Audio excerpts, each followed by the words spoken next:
Ever feel like you're doing everything right and the fat just isn't budging? You cut carbs, you do hours of cardio, you eat clean, but the scale refuses to move. It's probably because you're believing some long-standing myths about fat loss. Let's dive into the science so you can finally start losing fat.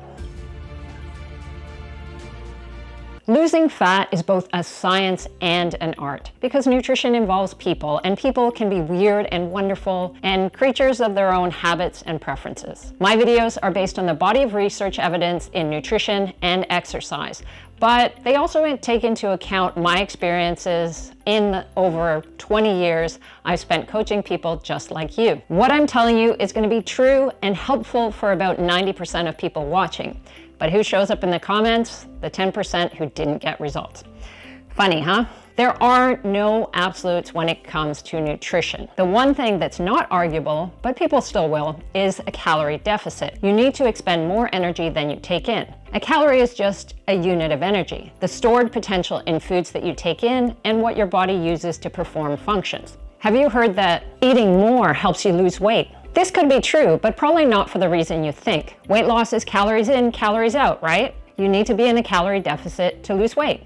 That's true. So why do you keep seeing people commenting that they were eating like 1,000 calories a day and then they increased their calorie intake to something like 1,500 calories a day, and then they finally started to lose weight? You might even think it happened to you. Spoiler alert, it didn't. That would mean that the law of thermodynamics didn't work for that particular person. And I know we're all special little snowflakes, but some things you can't get around. If more calories are coming in, you should be gaining weight and not losing weight. But let's not forget that there are two sides to our energy balance equation. And when you're on low calories for an extended period of time, you naturally down-regulate your activity. This reduction in NEAT, non-exercise activity thermogenesis, has been shown in studies of long-term dieters. You eat less, you feel tired, you move around less. You won't even notice. Then there's the fact that when you eat more, particularly if you focus on protein and fiber, there is some corresponding increase in the thermic effect of food, TEF.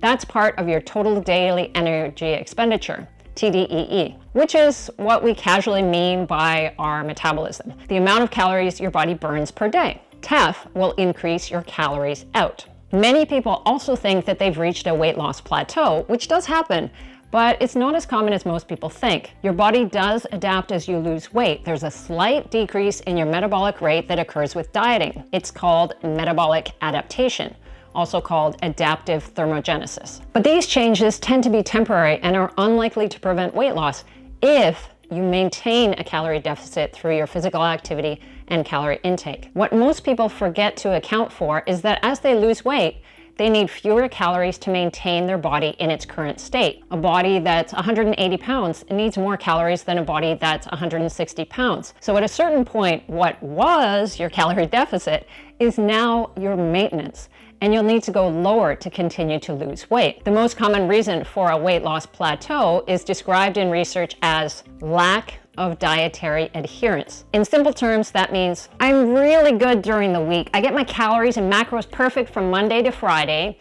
Just on the weekend, sometimes I'll have a couple of drinks. Sometimes I'll have some nachos when I'm out for dinner and maybe some fries. Or it could be, I've been eating 1,200 calories every day for so long, except for that day when I was really tired and finished the whole bag of chips. Then I was craving ice cream so bad that I ate the whole tub of Ben & Jerry's. You can definitely enjoy treat foods as part of a fat loss program, but you need to incorporate those calories in your calculations. That may mean reducing your calories further during the week to account for your weekend calories, or incorporating small treats throughout the week if the reason you're overeating is because you're feeling deprived. But it's not true that eating less always leads to fat loss. There is a limit, and there's certainly a point at which it's not healthy to be eating less and less. You need both the macros, the protein, carbs, and fat, and micros, which is the vitamins, minerals, phytonutrients, to function well on a daily basis. As we've just discussed, our energy balance equation has a calories in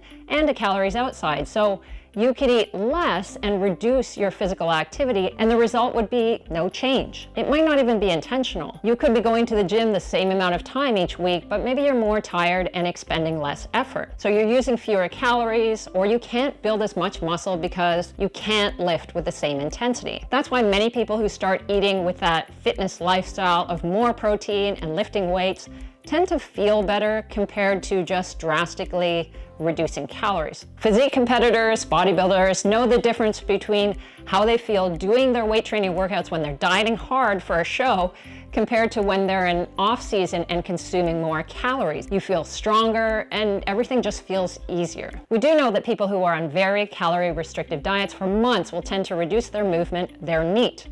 Drastic calorie reduction for long periods of time can also put you at risk of losing muscle mass. Muscle is a more active tissue than fat. It uses up more calories. So at the same weight, a person who has a lower body fat percentage and higher relative muscle will be burning off more calories than someone who has more body fat. Have you heard that you need to cut carbs to lose fat? Despite what the carnivore diet proponents will tell you, carbs are not the enemy. In fact, most of the issue comes through what many people define as carbs. What does someone mean by carbs? Is it pizza, French fries, donuts? The problem isn't the carbs as such. These ultra-processed foods are calorie dense and easy to overeat. And they're not just carbs, they have a lot of fat. That's where all those extra calories come from. Carbs are only 4 calories per gram, but fat is 9 calories per gram. It's easy to overconsume. Some people think they need to eliminate bread and pasta, but those are actually relatively low-calorie foods. The issue usually comes with what you put on bread, lots of butter, for instance, or olive oil, or creamy sauces on pasta that add a lot of calories. The bread I generally eat, for instance, has protein and fiber. Whole grains are better because they have fiber, but when I eat out, I don't always pass on delicious sour bread or other white breads either. I just don't go too crazy with the butter or olive oil. Let's also remember that vegetables and fruit are carbs, and they should form the basis of a healthy fat loss plan, along with lean protein. Fiber has consistently been shown to have health and fat loss benefits. Now let's talk about one carb in particular. I get a bit wound up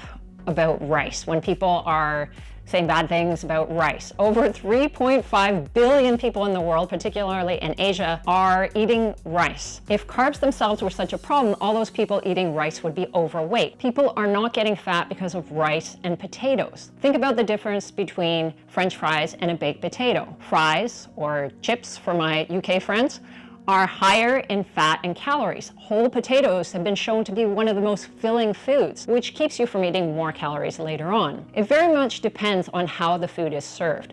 Oils and sauces, sugars that are added. That's where a lot of the extra calories come from. Dry rice, vegetables, and fish, which is common in Japan, for instance, is unlikely to be a problem. Many bodybuilders eat these kind of meals and get very lean. The one thing that is important to note is that lower carb diets, and that doesn't mean keto, just lower carb, may be useful for reducing cravings in people who are susceptible to them. Switching to a slightly lower carb diet initially helped me manage my weight years ago, but now I'm able to eat more carbs because a lot of that was also psychological. You must eat small, frequent meals to lose fat. For weight loss, it doesn't matter very much how many meals you eat per day. The total calories and to a lesser extent the macro composition of your nutrition is what matters. So you can do that in one meal or you can do that in 6 meals. A few times I've seen people comment, I lost weight with 1 meal a day. And certainly if someone is overweight by 40 or 50 pounds, restricting themselves to 1 meal is probably going to get them to lose weight. There's only so many calories that most of us can take in at one time, but that also means that there's only so much protein and fiber you can take in at one time. For the sake of your health, you want at least 25 grams of fiber per day. The actual guideline is about 14 grams per 1,000 calories that you're consuming. It's tough to achieve that in one meal and very uncomfortable. Intermittent fasting helps some people lose that weight too. If you're skipping breakfast or skipping dinner or whatever form of intermittent fasting you prefer, if it helps you reduce your calories, then it will help you lose fat. For building muscle, it does seem to be a bit better to spread your protein intake out over the course of the day. Muscle growth seems to be maximized by a target intake of about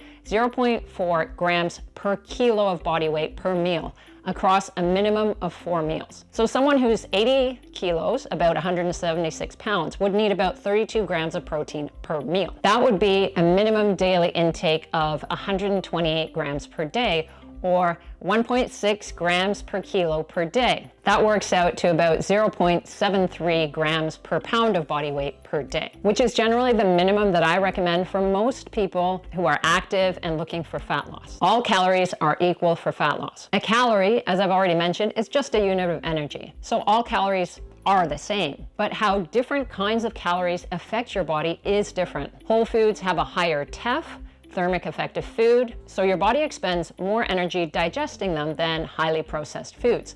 That's more calories out. Fat, as I said before, provides 9 calories per gram, and its TEF is 0 to 3%.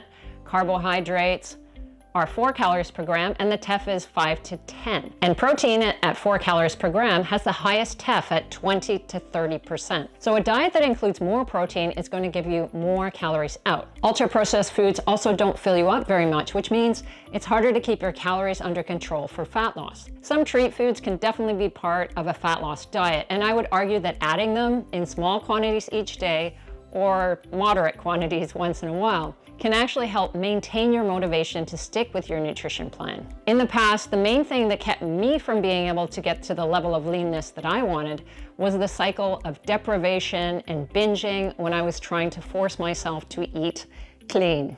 You need to increase your protein intake to lose fat. Not necessarily. We talk about protein so much that we forget that some people are getting enough protein. If someone is eating burgers, steaks, hot dogs regularly, a lack of protein is probably not their problem. In order for them to lose fat, they'll likely have to reduce their intake of high calorie density protein sources and replace them with more lower calorie density foods like vegetables and fruit and lean sources of protein. Fatty sources of protein can be part of a healthy, balanced, calorie-controlled nutrition plan, but the serving size and frequency probably has to be reduced so that you can get into a calorie deficit. If someone is already consuming about 0.7 grams per pound of body weight per day of protein and they're not losing fat, then I would look elsewhere to help them achieve fat loss. I did a video about protein and someone left a comment saying, "I lost weight by lowering my protein intake." That's cool, and I believe you. But if that's the case, it's unlikely that your protein sources were lean, low calorie density foods like chicken breast, egg whites, and whitefish. Maybe you eliminated Big Macs and steak from your diet and dropped a lot of calories and fat from your calorie intake. A McDonald's Big Mac, by the way, has about 550 calories and 30 grams of fat. Some people do need more protein to reach their fat loss goals. To find out if that's you and how you can do it properly, watch this video here.